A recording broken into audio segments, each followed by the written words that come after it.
आपल्याला गणित या विषयामधील गुणाकार हा घटक बघायचा आहे. गुणाकार सर्वांना येतो? पाढे जर चांगल्या प्रकारे पाठ असतील तर आपल्याला गुणाकार करता येतो. पण स्कॉलरशिप मध्ये गुणाकाराची फार वेगळी वेगळी उदाहरणे विचारली जातात. तर काही उदाहरणांचा आपण या ठिकाणी सराव करणार आहोत.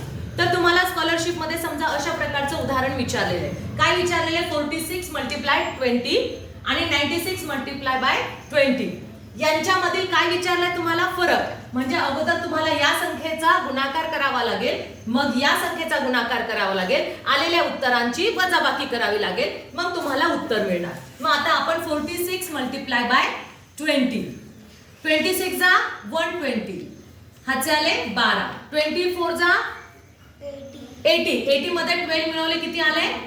92. आता आपण 96 मल्टिप्लाय बाय 20 करू. 26 जा 120, 120 मधले 0 शी 0, हाचे आले 12, 29 जा 180, 180 मध्ये 12 मिळवले म्हणजे किती येतात? 192. आता या संख्येमधून मोठ्या संख्येतून लहान संख्या वजा करतात, कारण आपल्याला काय म्हटलेले त्यांनी? फरक काय आहे? फरक म्हणजे वजाबाकी करायची. मग 1920 मधून 920 कट करायचे. 0 मधून 0 गेले 0, 2 मधून 2 गेले 0, 9 मधून 9 गेले 0, एकाशी 1. किती आला फरक? 1000. आणि ऑप्शन मध्ये किती नंबरला आहे? 4 नंबरला. अशा प्रकारे तुम्हाला ह्या प्रकारची उदाहरणं सोडवायची असतात. आता पुढचं उदाहरण बघूया. 65 दिलेले आहेत आणि 65 च्या समोरचा अंक माहितीये का आपल्याला? नाही, त्यांनी तो लपवला, ब्लँक ठेवलेला आहे. पुढे त्यांनी 1 लिहिलेलं आहे. 1 च्या समोर कोणती संख्या आहे? 17 आहे, 13 आहे, 19 आहे, 18 आहे, 15 आहे, 14 आहे. आपल्याला माहितीये का? मग हा अंक आपल्याला शोधायचा आहे. पण उत्तर मात्र या दोघांचा गुणाकार किती आलेला आहे? 11,169, 11,169 हे उत्तर आलेले आहे. मग आता तुम्हाला या रिकाम्या जागेमध्ये कोणता अंक आहे? दोन्ही सेम अंक आहे, सारखी अंक आहे. मग ती कोणती अंक आहे हे जर तुम्हाला ओळखायचं तर गुणाकार पूर्ण संख्येचा करत बसायचा का? नाही. फक्त एक गोष्ट लक्षात ठेवायची, एकक स्थानचा अंक शोधायचा. एकक स्थानचा अंक. एकक स्थानी कोणता अंक आहे? नाही. आता ऑप्शन कडे जायचं. ऑप्शन मध्ये इथे पण 6, इथे पण 6 जर आपण ठेवले, मग 6 6 जा 36 मधले 6 आहे ते इथे, म्हणजे हे ऑप्शन येणार नाही. 7 7 जा 49, युनिटच्या प्लेसला आहे नाही, आहे नाही. म्हणजे आपल्याला या ठिकाणी कोणता अंक बसू शकतो? 7 आणि 7. जर तुम्ही 657 मल्टिप्लाय बाय 17 जर केलं तर तुम्हाला हे उत्तर मिळेल.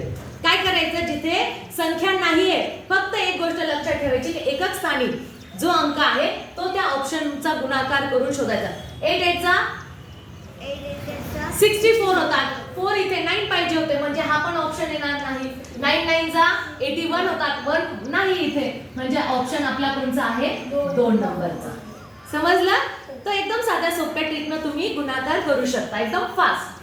आता पुढे त्यांनी काय उदाहरण दिलेले? एका संख्येला 12 ने गुणण्याऐवजी 16 ने गुणले. 12 ने गुणण्याऐवजी काय केलं? 16 ने गुणलं. तर गुणाकार 60 ने जास्त येतो. 60 ने जास्त येतो. तर ती संख्या कोणती? मग आता या उदाहरणामध्ये काय करायचंय तुम्हाला? ऑप्शन न जायचंय. तुम्ही इतका गुणाकार करत बसणार आहे का? नाही. पण आपल्याला ऑप्शन दिलेले आहेत. मग तुम्ही काय करायचं? प्रत्येक ऑप्शनला या संख्येनं गुणून बघायचं. पहिले 15 मल्टिप्लाय बाय 12, हे 12 न गुणून बघू आपण. 12 पंच 7, हाचे आले 6, 12 1 12 ने 6 18. ओके. आता ह्या आपण कितीने गुणणार आहे? 16 ने.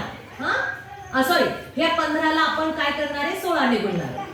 आपण हा पहिला ऑप्शन घेतलेला आहे. 16 पंच 80, हाचे आले 8, 16 1 16, 16 ने